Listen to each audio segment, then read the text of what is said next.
Assalamualaikum warahmatullahi ta'ala wabarakatuh. Innal hamdalillah nahmaduhu wa nasta'inuhu wa nastahdihi wa nastaghfiruh wa na'udzu billahi min shururi anfusina wa min sayyiati a'malina. Man yahdihillahu fala mudilla lahu wa man yudlilhu fala hadiya lahu.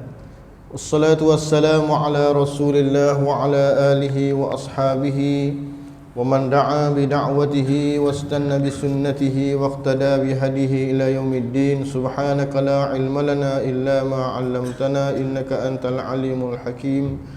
رب اشرح لي صدري ويسر لي أمري واحلل عقدة من لساني يفقه قولي.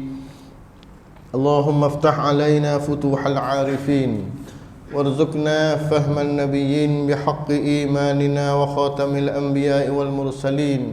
اللهم انفعنا بما علمتنا وعلمنا ما ينفعنا وزدنا علما وألحقنا بالصالحين. اللهم اجعلنا من الذين يستمعون القول فيتبعون أحسنه.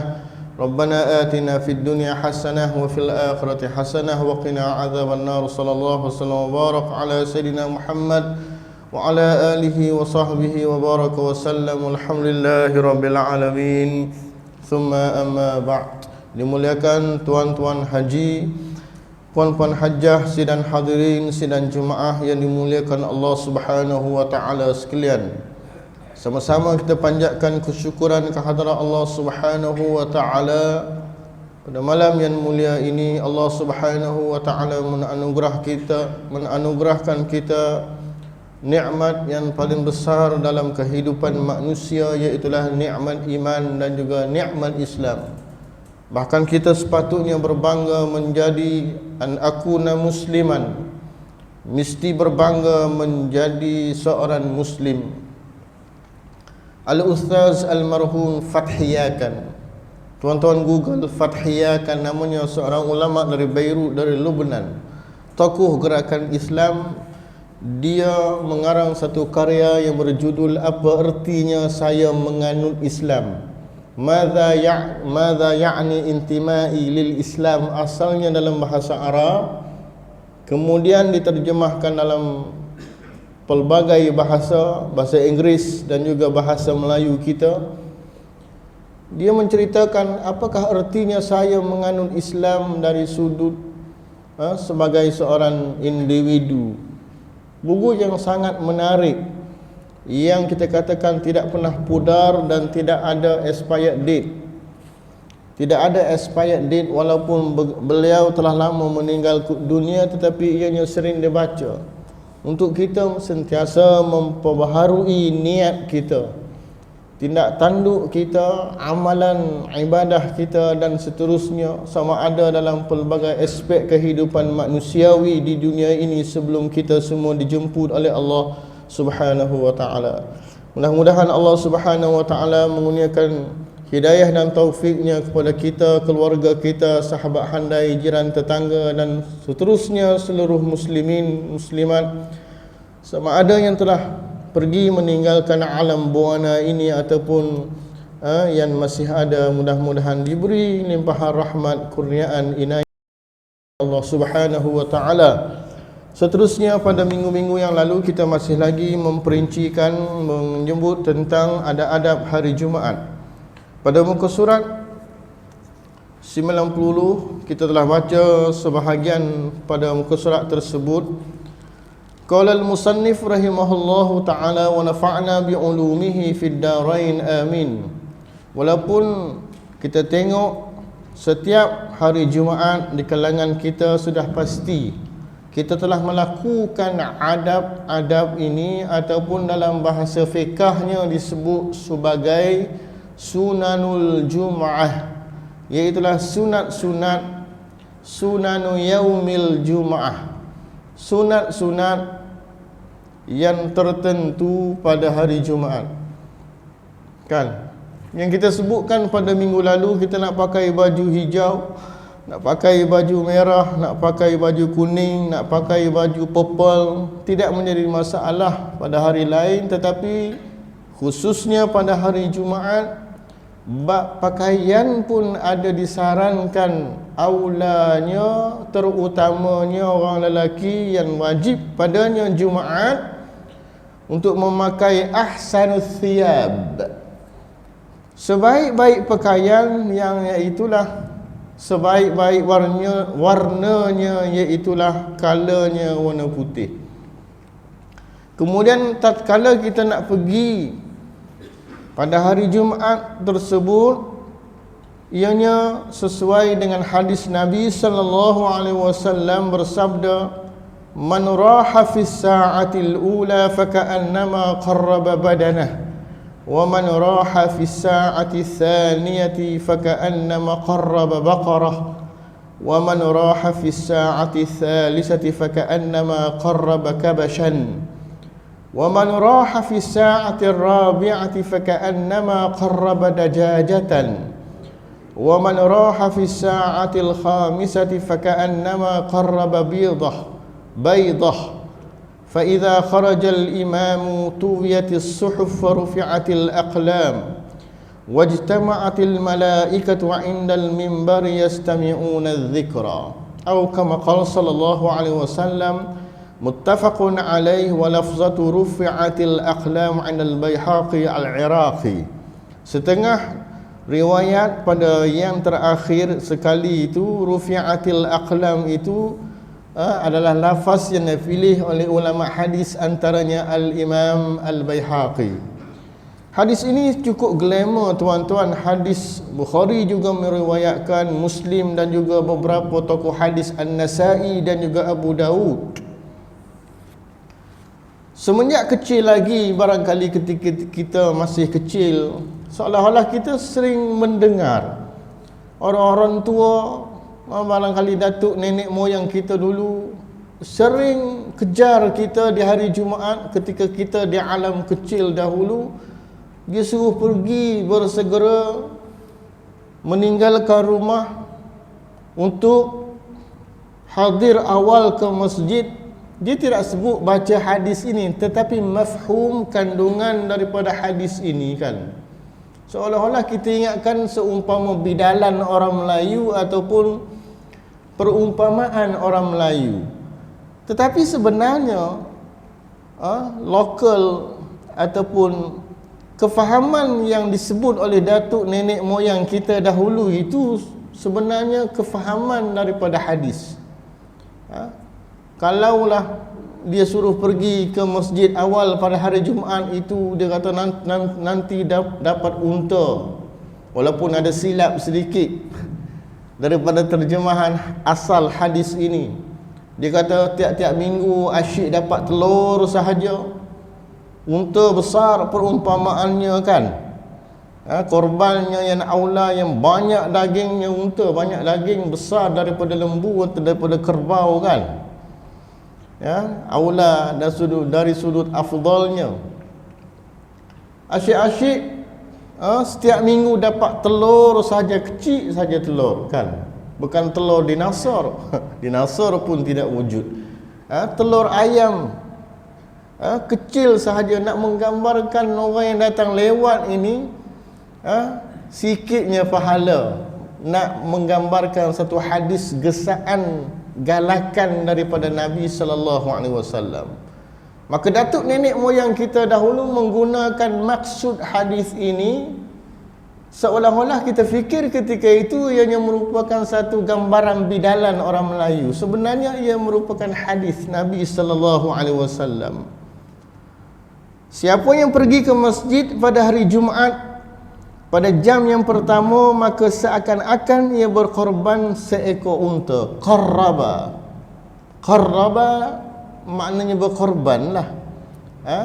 Maknanya tasaddaqa, bersedekah. Badanatan.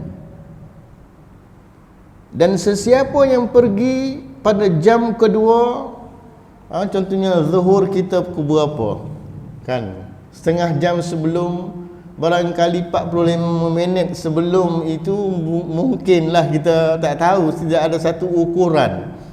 Unta, pahala unta ini 45 minit sebelum azan zuhur contohnya, setengah jam sebelum azan zuhur, baru peringkat yang kedua ini, maka seakan-akan ia berkorban seekor sapi. Seekor sapi, iaitulah Baqarah, surah Al-Baqarah.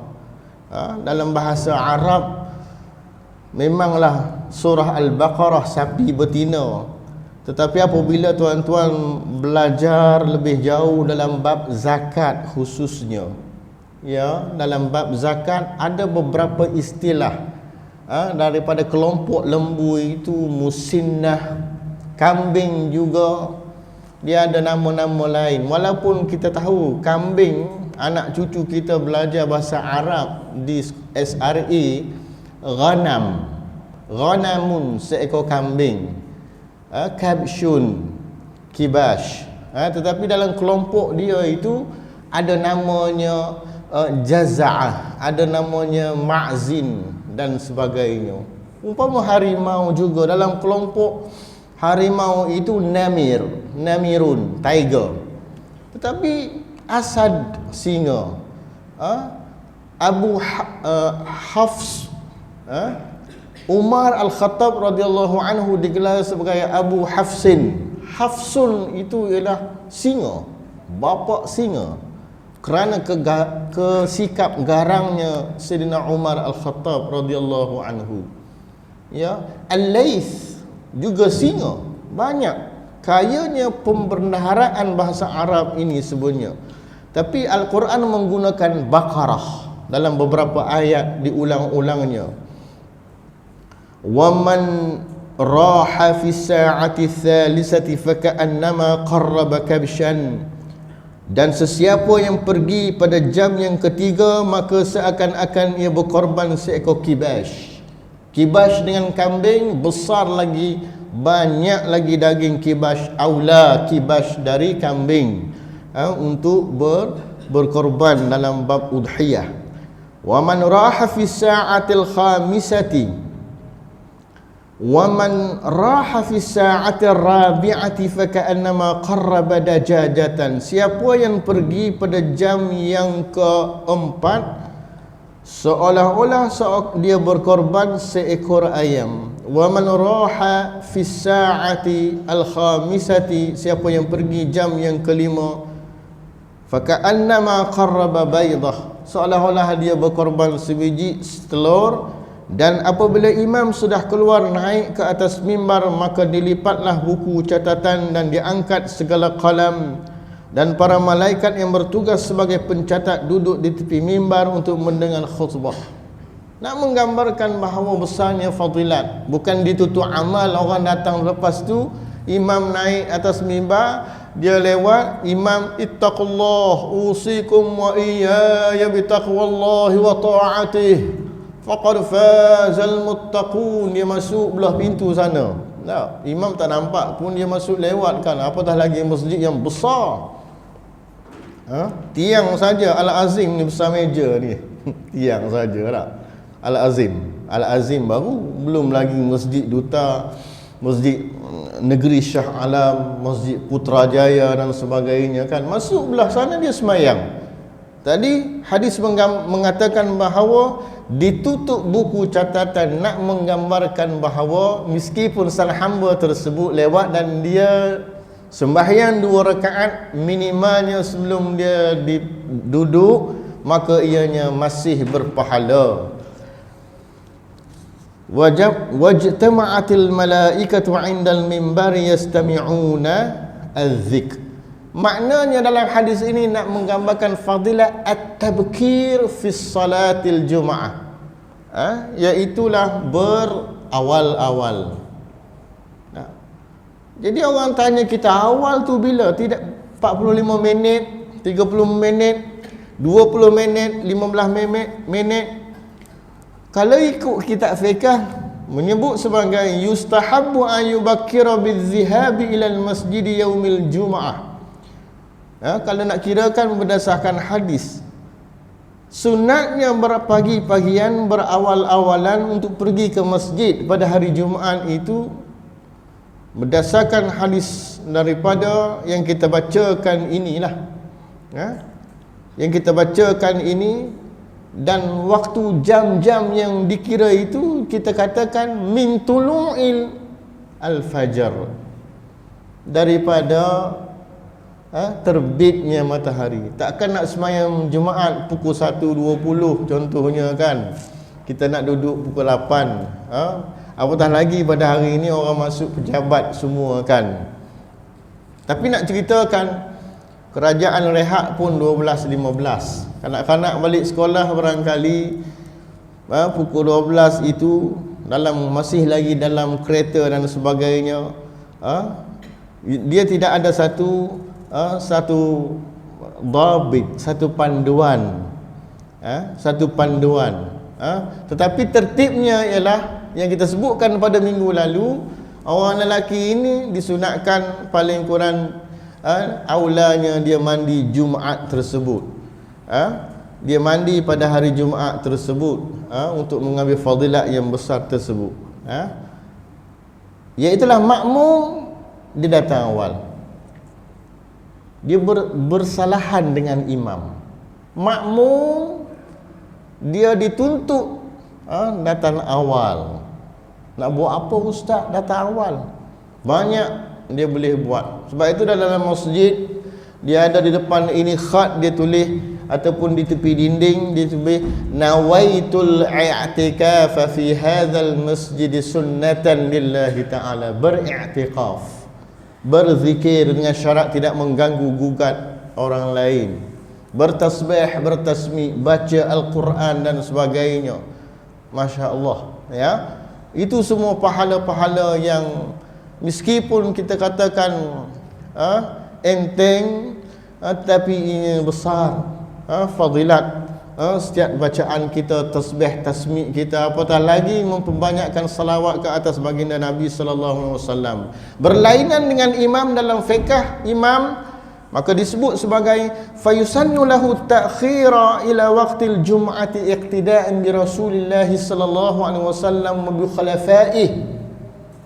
Tapi imam disunatkan dia takhir, orang lain duduk penuh dah saf, yang pertama, yang kedua hingga ke belakang. Barangkali azan habis imam baru masuk. Dia sunat imam at-takhir, sunat imam takhir. Dalilnya mana? Iqtida'an bi Rasulillah, mengikut sunnah Nabi sallallahu alaihi wasallam, perlakuan baginda sallallahu alaihi wasallam, wa khulafa'ih, dan khulafa ar-rasyidin, kerana mereka ini ditugaskan khas untuk membaca khutbah dan juga untuk kita katakan menjadi khatib. Kecuali orang yang tidak boleh datang awal ini adalah al-ma'zur, orang yang uzur syar'i. Ada orang yang tak mampu, nak setiap 5 waktu tak mampu nak datang, kerana sakit lutut, kerana badan pun kadang-kadang faktor usia, ya banyak. Tetapi pada hari Jumaat dia cuba gagahkan diri dengan dipandu kereta kenderaan oleh orang lain. Nak duduk lama pun tidak boleh, atas kursi tidak boleh, duduk bersila lagilah tak boleh. Jadi dia datang lewat, paling kurang dia sempat dengar separuh khutbah ataupun dengar 2 khutbah. Dia dapat solat bersama-sama orang lain pada hari Jumaat kerana keuzuran. Ini ada, ya. Maknanya solat 5 waktu dia tak mampu nak hadir, kerana uzur syar'i, tua dan sebagainya, kerana penyakit-penyakit lain lah, bukan COVID lah ni, kerana penyakit kerana faktor usia dan sebagainya. Dan diriwayatkan bahawasanya kadar seorang hamba ketika melihat Allah Ta'ala pada hari kiamat nanti adalah berdasarkan pada kadar segera orang itu pergi ke masjid. Ini tidak ada satu nas yang kuat untuk menyokong, tetapi ada diriwayatkan. Darjah status ini, kefahamannya mengatakan bahawa pada hari kiamat nanti kita boleh melihat Allah Subhanahu wa taala berdasarkan siapa dulu boleh melihat wajah Allah Subhanahu wa taala dengan keadaan yang segera. Dengan syarat di dunia ini orang itu selalu awal pergi ke masjid pada hari Jumaat. Ini masalah akidah usuluddin, perbahasan khusus ru'yatullah azza wa jalla. Adakah manusia itu boleh melihat Allah Subhanahu wa taala di akhirat? Ini perbahasan yang cukup panjang di kalangan ulama. Hatta daripada pendapat Aisyah, tak silap saya Abdullah ibn Abbas sudah ikhtilaf. Ada mengatakan bahawa manusia kebanyakan hampir mengatakan bahawa tidak boleh melihat Allah Subhanahu wa taala di dunia. Kerana berdasarkan dalil Nabi Musa alaihi salam lan tarani dalam ayat bagaimana seolah-olah Nabi Musa, Allah Subhanahu wa taala, Nabi Musa memohon untuk melihat wajah Allah Subhanahu wa taala. Allah kata tengok kepada lil jabali, kepada bukit yang gunung yang tinggi itu, lalu keluar satu cahaya. Dalam Quran disebut ini. Lalu akhir sekali apa? Cahaya itu terpancar, Al-An'am ataupun Al-A'raf. Fakharra Musa sa'iqa. Kamu boleh melihat aku daripada cahaya yang terbit dari gunung tersebut. Fakharra Musa sa'iqa. Lalu apabila cahaya tersebut bersinar keluar, seolah-olah fakharra Musa sa'iqa, Nabi Musa ini lehernya ataupun mukanya ini dengan tulang rusuknya ini seolah-olah rapat. Nak menggambarkan bahawa seolah-olah Allah Subhanahu wa taala menjelma sebagai seorang manusia. Nabi Musa meskipun seorang nabi yang minta dengan Allah Subhanahu wa taala nak lihat wajah Allah Subhanahu wa taala, tidak diizinkan. Gambaran dalam Al-Quran begitu, apatah lagi kita manusia biasa. Tetapi di akhirat ini perbahasan ulama dalam usuluddin, dalam ilmu akidah ada perbahasan ulama berdasarkan tafsiran daripada surah Al-Qiyamah. Ada pendapat mengatakan orang beriman boleh melihat Allah Subhanahu wa taala, ada kata dalam syurga dan sebagainya. Ada kata tidak boleh selama-lamanya kerana dalilnya ayat Al-Quran lan tarani itu kamu tak boleh melihat aku. Berdasarkan tafsir ayat tersebut, lan itu membawa makna at-ta'bid selama-lamanya, dan panjanglah perbahasan ini tuan-tuan. Dan hendaklah imam meninggikan suaranya dengan kunut, dan para makmum hendak minta maaf silap. Apabila engkau masuk ke dalam masjid, maka tuntutlah saf yang pertama, masuknya dengan doanya. Ya, tidak disebut di sini. Barangkali persoalan doa ini ada satu bab, tapi ada doa masuk masjid dan keluar masjid, itulah yang telah kita maklum tuan-tuan. Tetapi jikalau yang sudah banyak, jangan engkau melangkahi bahu-bahu mereka. Jangan engkau lalu di hadapan orang yang sedang sembahyang, dan pilihlah tempat duduk yang berdekatan dengan dinding atau tiang sehingga orang tidak melintasi di hadapanmu. Maknanya apabila datang lewat, antara yang dilarang oleh Nabi SAW ialah melangkah bahu untuk maju ke hadapan. Itu tidak boleh. Imam dia boleh, bahkan sunat dia memberi salam setiap saf yang dia maju untuk maju ke hadapan. Assalamualaikum, Assalamualaikum, Assalamualaikum, boleh. Kita makmum, kita lewat, kita nak jangkau, nak pergi ke depan, ini ada ruang kosong, itu langkah bahu itu dilarang sebenarnya. Jadi pilih di ruang-ruang yang kosong, di bahagian di tepi-tepi, supaya nak menjauhkan daripada orang yang lalu lalang. Contohnya kita kata laluan utama, kita duduk, kita sembahyang pula, jadi susah. Orang yang nak dari luar, dari parkir, dari tempat wuduk dan sebagainya. Dan jangan engkau duduk dalam masjid kecuali setelah engkau kerjakan sembahyang sunat tahiyatul masjid. Ya, sunat tahiyatul masjid boleh apabila imam belum lagi tiba masuk masjid, orang dah penuh, kita lewat, imam belum tiba lagi, ataupun imam sedang solat, kita solat sunat tahiyatul masjid. Apabila imam naik mimbar, tidak ada lagi solat sunat tahiyatul masjid. Sunat tahiyatul masjid yang ada ialah qabliyah, qabliyah, sunat sebelum Jumaat tersebut. Sehingga yang dikatakan ini hadis gambaran sunat tahiyatul masjid ini, ada satu hadis yang Nabi SAW sedang berkhutbah di atas mimbar. Ya, kalau imam sedang berkhutbah sekalipun disunatkan lagi sembahyang dengan syarat ada orang lain yang sembahyang. Jangan kita orang lain semua duduk, kita duduklah. Begitu, tak boleh. Ada orang lain tengah sembahyang, kita boleh sembahyang tersebut, tapi dengan syarat kita katakan sembahyang yang cepat-cepat ataupun disebut sebagai rak'ataini khafifatain, dua rakaat yang ringan, yang cepat. Kenapa? Nak meraihkan khatib sedang berkhutbah.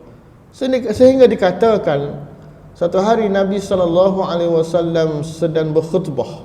Nabi SAW di hadis diriwayatkan oleh Jabir radhiyallahu anhu, Nabi bersabda, "Idza jaa ahadukum," apabila datang kepada kamu, wal imamu yakhtub, imam sedang berkhutbah, falyusalli rak'atain, maka semayang sunat 2 rakaat dahulu sebelum duduk.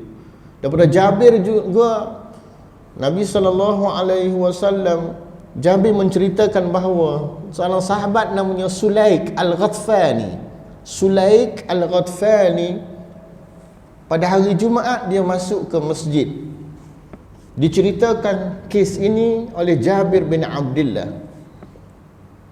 Ketika itu Nabi sallallahu alaihi wasallam sedang berkhutbah. Lalu dia terus duduk. Lalu Nabi sallallahu alaihi wasallam kata direct. Orang ayat pada hari ini orang muda sound direct. Ya.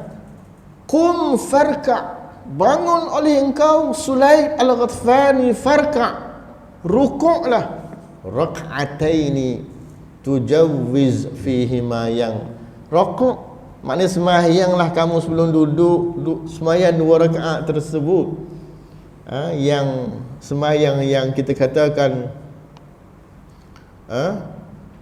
yang kita katakan khafifatain itu yang ringan, yang cepat. Tapi apabila dia akhir khutbah yang kedua, maka ketika itu makruh. Makruh maknanya sebaik-baiknya ditinggalkanlah. Di akhir khutbah orang nak sembahyang Jumaat dah, kita masih lagi bersibuk dengan an-nafilah at-tanafful, dengan sesuatu yang sunat. Kita takut apa dia? Takut terluput. Sembahyang baru 1 rakaat, imam pun turun mimbar, iqamah dan sebagainya. Jadi pertimbangan antara sunat dengan yang wajib, yang fardu, menuruti imam solat Jumaat itu sangat dituntut. Seumpama itu. Dan banyak lagi, wa in hadara qabla al-khutbah, dan kita katakan dalam tadi, apabila kita datang awal itu, pengarang kita menyebut bizikrillah, zikir kepada Allah yang saya sebutkan tadi, sembahyang sunatnya, baca Qurannya, apa sahaja tuan-tuan, ada selepas ini disebut oleh pengarang kita. Orang perempuan pun tanya, dah kami ni yang tak pergi masjid, orang lelaki dia pergi masjid, banyak dia dapat pahala sembahyang tahiyatul masjidnya, qabliyahnya, ba'diyahnya. Ada lepas ni orang perempuan nak buat apa kat rumah, dan yang lebih baik adalah engkau kerjakan sembahyang tahiyatul masjid itu 4 rakaat, 4 rakaat aulanya, dan engkau baca pada setiap rakaat surah Al-Fatihah, surah Al-Ikhlas 50 kali. 50 kali tuan-tuan. Kerana disebutkan dalam sebuah hadis, tapi hadis ini tak kuat, baca Al-Fatihah, qul huwallahu ahad, Allahus samad, lam yalid wa lam yulad wa lam yakul lahu kufuwan ahad 50 kali. Tak kuat hadis ini untuk beramal, ya. Bahawa siapa yang mengerjakan demikian itu maka ia tidak mati kecuali setelah ia melihat akan tempat yang disediakan baginya di dalam syurga, atau orang lain melihat akan tempat yang disediakan baginya itu. Maknanya besar fadilatnya, tapi tak kuat untuk kita beramal dengan amalan ini. Dan larat jangan engkau tinggalkan sembahyang sunat tahiyatul masjid ini walaupun imam sedang membaca khutbah. Dan sebaiknya bawah itu 13 kecil nota kaki itu, dan sebaiknya adalah sembahyang ketika itu diringkaskan untuk membuat yang wajib-wajib sahaja. Itu saya katakan tadi, raka'ataini khafifatain, 2 rakaat yang khafifah, yang ringan, ya. Dan disunat pula engkau sembahyang 4 rakaat sembahyang sunat mutlak, dan engkau baca pada rakaat yang pertama surah Al-An'am, masya-Allah. Al-An'am, tuan-tuan. Dan pada rakaat yang kedua surah Al-Kahfi, dan pada rakaat yang ketiga surah At-Taha, ma anzalna 'alaikal qur'ana litashqa, pendek sikit. Rakaat yang keempat surah Yasin. Ini hebat kalau orang boleh beramal. Dan jikalau engkau tidak mampu membaca surah ini, maka hendak engkau gantikan dengan surah Yasin, Ad-Dukhan, As-Sajdah, Al-Mulk. Ini maksudnya yang saya sebutkan, orang perempuan, kaum ibu, walaupun berada di rumah pada hari Jumaat khususnya, bukan hanya Yasinnya, tahlilnya malam Jumaat itu sahaja, kita gabungkan lagi dengan surah-surah Munjiat. Bukan orang perempuan sahaja, orang lelaki juga termasuk. Surah-surah Al-Munjiat, surah-surah yang boleh menyelamatkan kita daripada azab kubur dan juga fitnah kubur. Pada setiap malam dibacanya Al-Mulk, hari Jumaatnya dibaca Yasin. Yang ada hadis yang kuatnya ialah surah Al-Kahfi, malam Jumaat separuh, pagi Jumaat. Ulama kata ada mengatakan pada baca pada siang hari Jumaat itu surah Al-Kahfi, ya. Ini ada hadis Ad-Dukhan, As-Sajdah, Hamim As-Sajdah yang kita baca pagi Jumaat itu kita dengar, kita tak baca. Tapi alhamdulillah lah kita hadir ke masjid. Dapat dalam mazhab Syafi'i kita adanya sunat As-Sajdah pada pagi Jumaat itu, dapat hadir menyaksikan Quran Al-Fajr, keberkatan waktu fajar, waktu subuh di pagi Jumaat, dapat bersembahyang, masya Allah. Tapi kita tak baca, kita dengar imam baca kan. Tatajafa junubuhum 'anil madaji yad'una rabbahum khawfan wa tama'a wa mimma razaqnahum yunfikun. Kita tadabbur bagaimana Allah Subhanahu wa taala, maknanya nak ceritakan orang yang bangkit, bingkas, bangun, sujud dan rukuk kepada Allah Subhanahu wa taala lebih baik daripada orang yang mengiring lambungnya. Tatajafa junubuhum 'anil madaji'i yad'una rabbahum khaufan wa tama'a. Orang yang bangkit itu lebih baik, mafhum secara umum. Tuan-tuan tengok, tatajafa junubuhum, lepas kita sujud as-sajdah, sujud at-tilawah, sujud as-sajdah kita panggil, kita bangkit tersebut kan, kita tasbihnya itu, kita bangkit tersebut, imam akan sambung tatajafa, ayat situ kan. Tuan-tuan tengok apa makna tu. Allah puji orang yang berat lambungnya, mana orang yang suka tidur, diulit mimpi, bayangan tidur dan sebagainya, mana lebih baik dengan hambanya yang melawan mujahadah nafsunya, nafsu tidur, untuk bangkit menyucikan diri, sujud dan rukuk kepada Allah Subhanahu wa taala.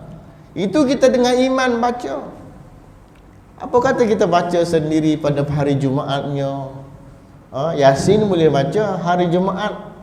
Kalau ada masa, memanglah panjang sedikit. Tak sempat ustaz, saya ni tak berapa fasih, tak berapa nak lancar, ya. Ada wanita dulu saya pernah dengar, dia beramal Al-Kahfi ini sahaja pada hari Jumaat, sehingga dia tidak tinggal. Apa yang terjadi tuan-tuan, Al-Kahfi ini kalau kita baca sentiasa, umpama kita baca setiap hari Jumaat, dia umpama Yasin, kita akan jadi ingat. Macam Qul huwallahu ahad, Allahus samad lah, kan? Dia akan jadi. Walaupun dia ni, kita katakan maaf, dia tak boleh baca Quran, dia tidak mengenal, dia tidak boleh baca Quran. Kita kata baca surah Ar-Ra', tak boleh. Sehingga ulama membahaskan bahawa mana yang lebih baik, seorang itu membaca surah yang sama setiap hari, setiap minggu. Surah lain dia tak dapat baca, Alif Lam Mim Dzalikal Kitabu La Raiba Fihi Hudan Lil Muttaqin. Al-Baqarah tak boleh, Al-Maidah tak boleh, At-Taghabun, Al-Ma'arij, Al-Haqqah tak boleh. Tapi Al-Kahfi tutup Quran pun boleh, tapi dia baca setiap hari Jumaat. Adakah dikira berpahala? Itu lebih baik daripada dia mengambil. Bukan saya nak kata orang tak perlu belajar Al-Quran, tidak. Belajar Al-Quran, tapi apa yang dia ingat, dia selalu baca itu, amalkan. Kerana pahala, man qara'a harfan min kitabillah falahu hasanah. Baca Quran ni, siapa yang baca harfan min kitabillah, satu huruf daripada kitab Allah, falahu hasanah, ada kebaikan. Wal hasanatu bi asyri amsalihha, gandaan 1/10. La aqulu alif lam min harf, aku tidak mengatakan, Nabi kata alif lam mim itu satu huruf. Bahkan alifun harf, wal lamun harf, wa mimun harf. Bahkan aku mengatakan alif itu satu huruf, lam satu huruf, mim satu huruf. Contoh mudahnya, kalau 10 markah, 10, 20, 30. Alif lam mim, 30 markah dah dapat. Nah, besarnya fadilah Al-Quran ini. Tapi kalau dia melazimi surah yang dia ingat, dia selalu baca, betul makhrajnya. Surah Al-Kahfi betul. Idza awal fityatu ilal kahfi faqalu rabbana atina min ladunka rahmatan wa hayyi' lana min amrina rasyada. Contohnya, banyak kan, memang dia panjang sedikit. Dia nak baca hadis Al-Kahfi lepas subuh, dengan syarat kita habis semayang pukul berapa? Di atas subuh lewat dan subuh lewat ataupun subuh awal. Bacaan dengan kadar hadar. Tingkatan bacaan yang cepat boleh habis ngam-ngam 6.50. Tapi 6.50 ni kalau orang ada anak cucunya nak start enjin kereta dah. Nak orang Kuala Lumpur memang sebelum 6.30. Nak orang di Kuala Lumpur, orang punya kerja Kuala Lumpur tahulah kan, lepas pukul 7 habis. Nah, memang sampai pukul 9.30 di pejabat. Kena sebelum pukul 7 atas kereta. Orang yang jauh lagi sebelum subuh keluar rumah, Masya Allah, berjihad nak pergi kerja sebelum subuh.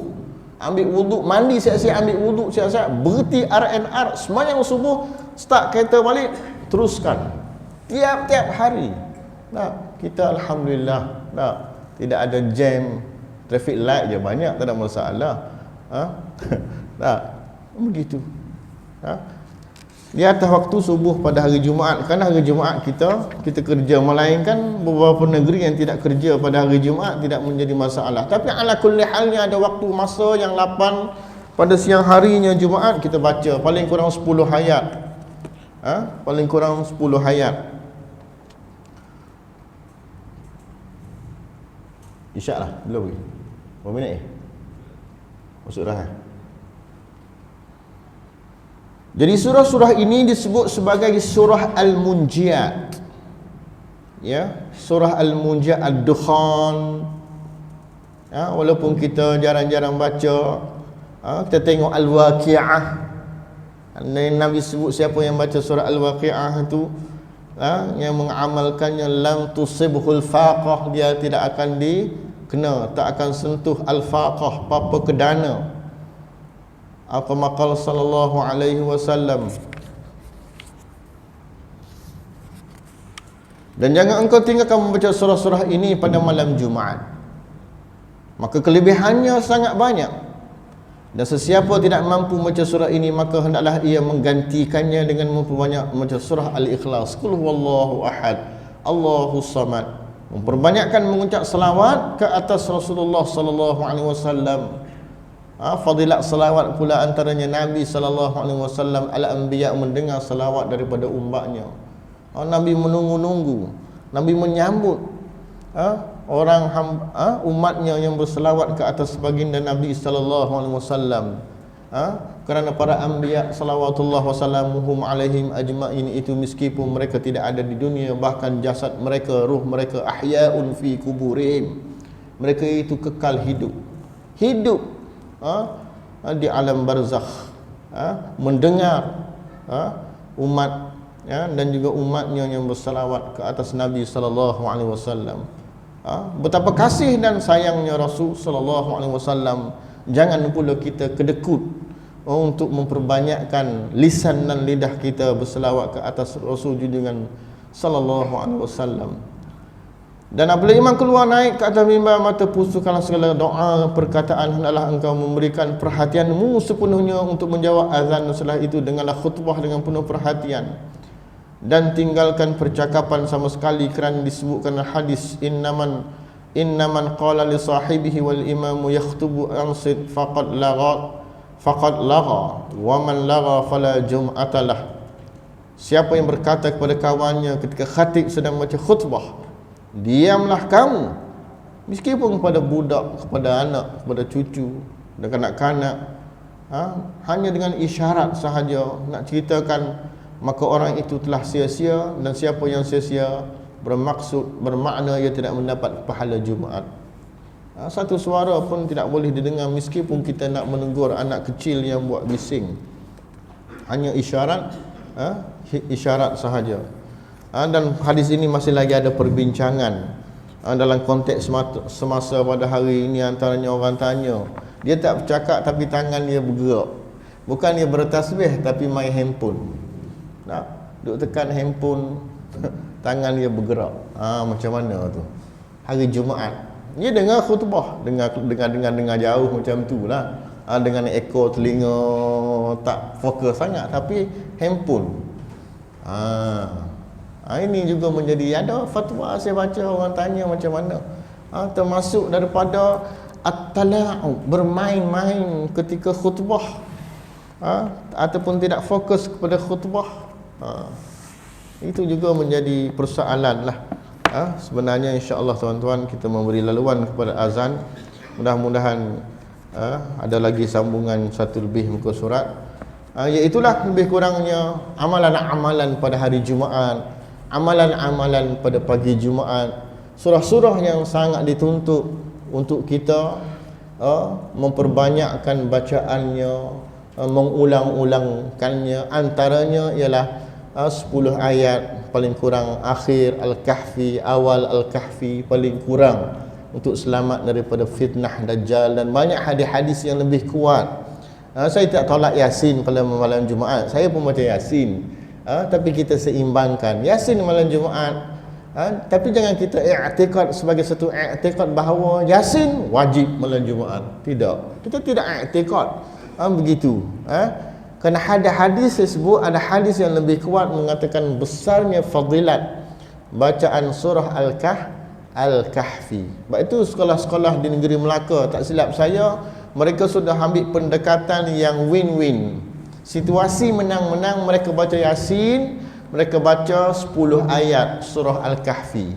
Nak keluar daripada khilaf, asal Yasin Jumaat, di pejabat pagi Jumaat Yasin, di surau di taman malam Jumaat Yasin, pergi pejabat esok di sekolah Yasin juga. Bukan kita menolak Yasin. Yasin ada hadis, ada fadilatnya. Iqra'u Yasin ala mautakum. Baca Yasin ke atas orang yang diambang sakaratul maut. Kita pun baca Yasin. Padahal ada surah lain lagi yang boleh orang yang diambang sakaratul maut baca apa? Surah Ar-Ra'd. Surah Ar-Ra'd, baca Yasin, baca surah Ar-Ra'd. Kan? Orang yang telah meninggal dunia, kita nak pergi ziarah kubur, bawa Yasin. Sedangkan ada surah lain disarankan oleh Nabi SAW, antaranya Al-Mulk.